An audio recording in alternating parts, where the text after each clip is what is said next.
Bonjour à tous, c'est Cyril Bob, j'espère que vous allez bien. Aujourd'hui on va parler du deck qui a gagné le régional de Dortmund.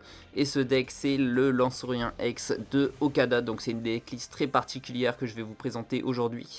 Je vais vous la montrer tout de suite. Donc en fait c'est un Lancerien sans les supports habituels, donc ça veut dire sans le Roucarnage, sans le Xatu. Ce n'est pas Lancerien dans l'Ozone, c'est un Lancerien tout seul, enfin tout seul avec les Terraclops, Skelenox, Noctunoir et Motisma, Luminéon, tout ça, etc. Vous voyez qu'on n'a pas de mana fi, rien, et en fait ça va être un lance-rien plutôt agressif puisqu'on va vouloir attaquer tour 2 avec lui, faire des combos avec les Skelenox, Terraclops, Noctunoir, et, euh, et aller chercher des cibles sur le banc de notre adversaire. On va aller pouvoir chercher 4, 5, voire 6 prize en un seul tour. C'est vraiment possible avec ce genre de deck. Et c'est ça qui le rend fort. Il a fait une très bonne run à Okada avec ce deck. Il a fini premier. Et c'est à voir. Est-ce que maintenant, cette version, est-ce que Lancerien se suffit à lui-même? Est-ce que c'est mieux de jouer Lancerien tout seul, donc en profitant juste du cristal, du rubépin, des urnes, des talents disparaît-il, et qu'il n'a pas besoin de Roucarnage ou de Xatu? Je peux pas vous dire que vraiment que c'est la meilleure decklist Lancerien. Peut-être que juste il a fait une run comme ça, que c'était sa run, et que on va plus jamais voir Lancerien tout seul, et que c'est la decklist avec Roucarnage est meilleure. Mais en tout cas aujourd'hui je vous présente la decklist qui a gagné le régional de Dortmund. Hop, je vous l'enlève tout de suite. Et on est rang Arceus, donc on devrait tomber contre des bons joueurs. On va voir un petit peu ensemble comment tourne le deck, voir un petit peu comment ça fonctionne. Est-ce que est-ce que ça va être mieux sans les roucarnages? Moi j'ai l'habitude de jouer plutôt avec Lancerien et roucarnage. On va voir ce que ça donne. Alors on va tomber contre Auto. Juste, je me posais une question, c'est que je trouve que le match-up contre Airfoudre est vraiment très compliqué avec Lancerien. Alors face, c'est notre adversaire qui choisit. Je pense que si on aurait choisi, on aurait voulu commencer en premier. On a deux motissements dans le deck. Avec l'effet bleu, on a quand même pas mal de chances d'avoir un motissement dès notre main de départ. Alors c'est notre adversaire qui joue en premier. On avait vraiment pas une bonne main de toute façon pour jouer en premier, donc c'est pas très grave. On va mettre un Skelenox devant, donc on joue les Skelenox ici de Star étincelante pour profiter de son attaque, faire des dégâts et rendre le Pokémon de notre adversaire confus au cas où on pourrait pas Motisma.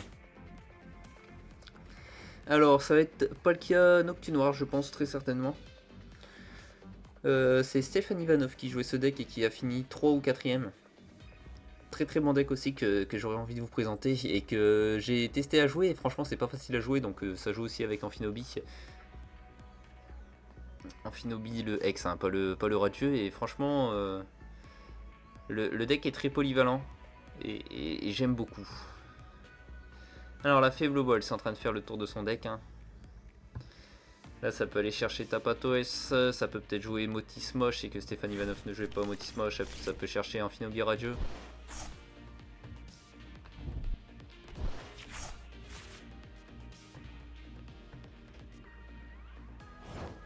Et c'est fan tour pour notre adversaire, ça c'est plutôt cool. Alors nous allons Pepper, Faiblo et aller chercher tout de suite le cristal. On va Faiblo, Motisma. Donc là j'ai pas Peaufin pour aller chercher le Motisma, je vais aller chercher les Peaufins avec la pierre. Je perds mon V-Star mais c'est pas grave, hein, j'ai l'effet de Motisma. Plus j'ai deux Fantirmes derrière. Hop, on va jouer assez vite. Normalement je connais plutôt bien le deck. On va faire ça comme ça. On va mettre l'énergie du tour. On va pas mettre le cristal tout de suite au cas où parce que ça joue aspirateur perdu en face, hein. Et on va faire l'effet charge instantanée qui va nous donner 2 énergies feu. Ok.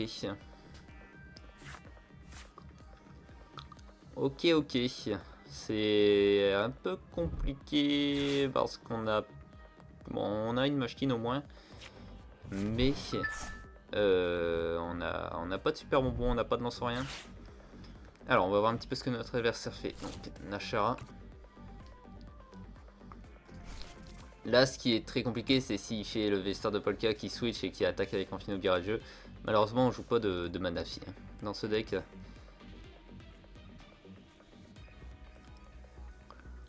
Donc là on est un peu en mode soit ça passe ou ça casse. Soit il peut faire, il peut attaquer avec Amphinobi, on a perdu, soit il attaque pas avec Amphinobi et c'est ok.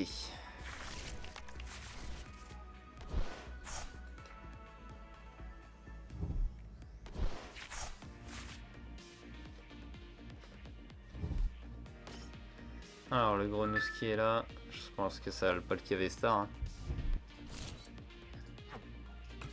Après ça doit quand même réussir à retraite, ça a 2 de retraite le Palkia-Vestar. Donc non, il va faire son attaque, ok. Cherchez dans votre deck un stade, pas l'habitude de voir l'attaque. Donc ça c'est cool. On va faire évoluer en Disparactile.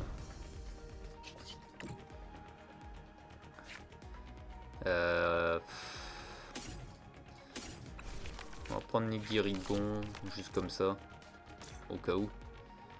On va super bonbon Noctunoir. On va mettre une énergie feu ici. Le cristal, on peut le mettre là. On peut lui faire une petite faible ball. Est-ce que je fais une faible ball? Ouais, je fais une faible ball pour Fantirm. Et on va machine. J'aurais peut-être dû attaquer avec Lancerien ce tour là. On a de la chance, on a super bonbon Lancerien. Mais j'avais vraiment envie de profiter de ça. Temple de Sinnoh n'est pas très utile quand même, mais on peut le garder au cas où.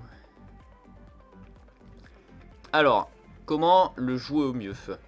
Est-ce que je mets KO Palkia-Vestar tout de suite? Et il aura aucune chance de Vestar Palkia. Ou est-ce que... Est-ce que je mets KO Amphinobi, j'attaque à 200 mais il va pouvoir Vestar? Je pense que le plus important ici c'est de mettre le Palkia. Ok, on est un petit peu overkill. Over KO mais mettre KO le Palkia est vraiment très important.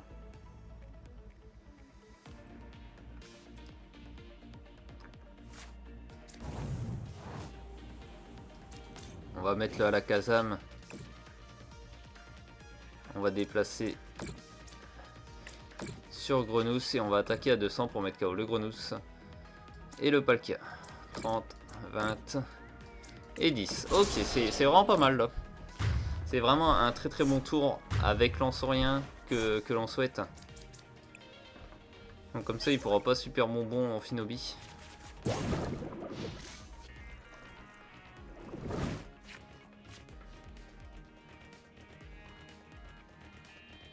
Et là il a plus grand chose à faire. Hein.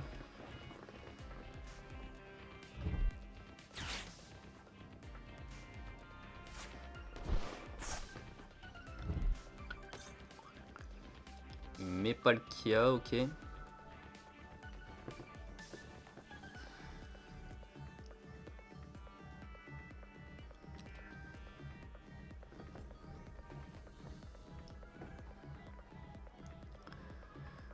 Malheureusement on pourra pas le mettre KO sans Palkia.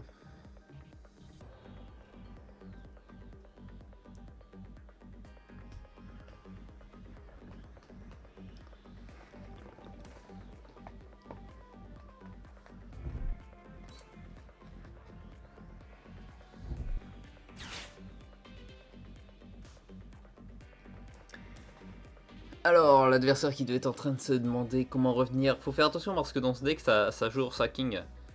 Ursaking, ça va mettre un gros 240. Bon, 240, ça met pas KO Lancerien, mais... Voilà, le Ursaking, justement, je parlais de lui.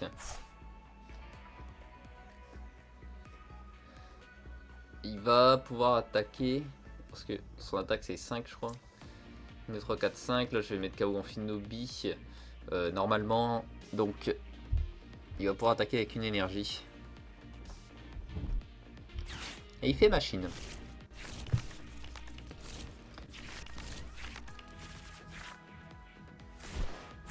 On a ici un Nocturne. Des Terraclops, malheureusement c'est pas foufou. Ok, ça va chercher 2 Skelenox, donc au prochain tour ça peut faire évoluer en Terraclop ou enfin plutôt en Noctunoir, et mettre KO Lance-Rien avec le Ursa King. Le Pokéstop qui a pas bien fonctionné là.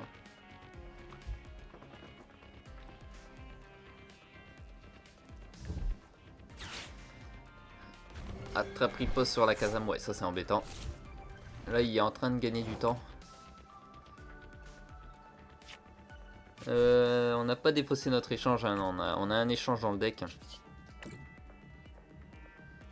Alors, Pepper, ça c'est très bien pour aller chercher l'échange. J'espère qu'on l'échange est dans notre... et malheureusement dans nos prizes. C'est pas grave, on peut faire une terrestre, planche de sauvetage. Mettre la planche de sauvetage, faire une terrestre, on va enlever Motisma qui ne sert plus à rien. On va aller chercher 2 énergies feu. Énergie feu, retraite à 1 grâce à la planche de sauvetage. On met Lance-Rien devant. On va déplacer le marqueur. On va en mettre un petit sur Palkia. Là j'attaque à 200, j'ai pas envie de mettre 6 marqueurs dessus, on va peut-être plutôt mettre 6 marqueurs sur Ursa King parce qu'il va attaquer avec Ursa King très certainement.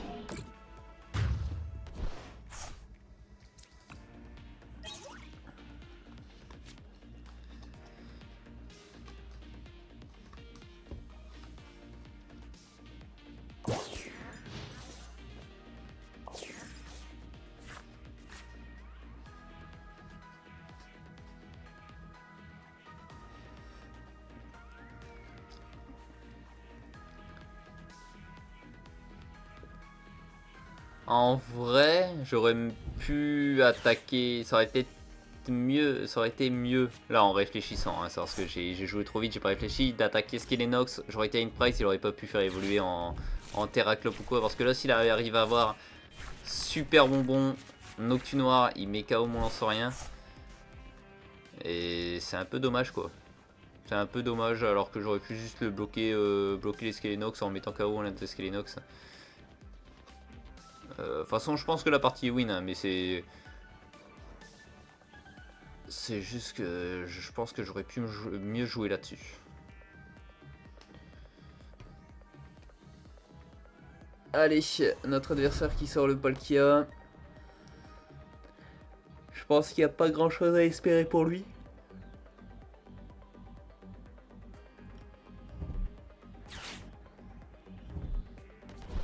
Hyperbole, peut-être super bonbon Noctunoir, hein. Juste pour m'embêter.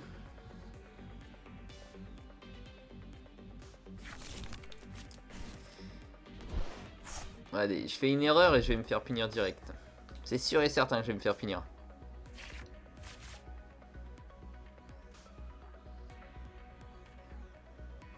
Alors, est-ce qu'il a réussi à avoir un super bonbon avec le Muex?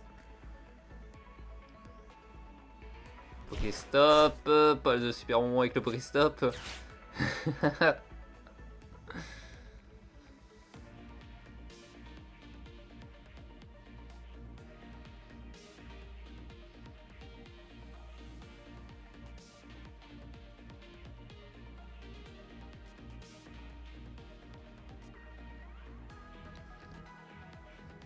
Allez, je pense qu'il n'y a plus grand chose à espérer. Je pense que tu peux juste attaquer. Non, il peut même. Si, il peut attaquer avec le Vestar de Palkia. Il essaye quand même de trouver des solutions. Hein. Je pense qu'il cherche. Est-ce qu'il y a un moyen de réussir à faire quelque chose? C'est compliqué pour lui quand même. Parce que même s'il attaque avec Ursa King, il va faire une Sivir Nocturne. Ok. Il va juste attaquer avec le Ursa King. Et nous, on va pouvoir mettre les 200 sur Ursa King et prendre le KO. Ok, l'adversaire qui FF, qui concède. Donc voilà, c'était un petit peu tout pour la vidéo. J'ai pas le temps de refaire une game. Je pense que, hop, je vous remets la decklist au cas où, je pense que vous avez vu un petit peu comment le deck tournait. C'était surtout pour vous montrer la decklist. Dites-moi un petit peu ce que vous pensez de Lance-Rien tout seul, sans Roue Carnage, sans Xatu. Est-ce que vous préférez? Est-ce que vous êtes fan? Est-ce que vous n'êtes pas fan? Moi, je vous laisse tester chez vous. Si je fais bien le travail, je mets en commentaire la decklist. Vous avez pardon, plus qu'à copier la decklist et à coller, enfin à faire importer un nouveau deck dans le TCG Live. Et comme ça, vous aurez la decklist toute faite. Allez, moi je vous dis à la prochaine pour de nouvelles vidéos.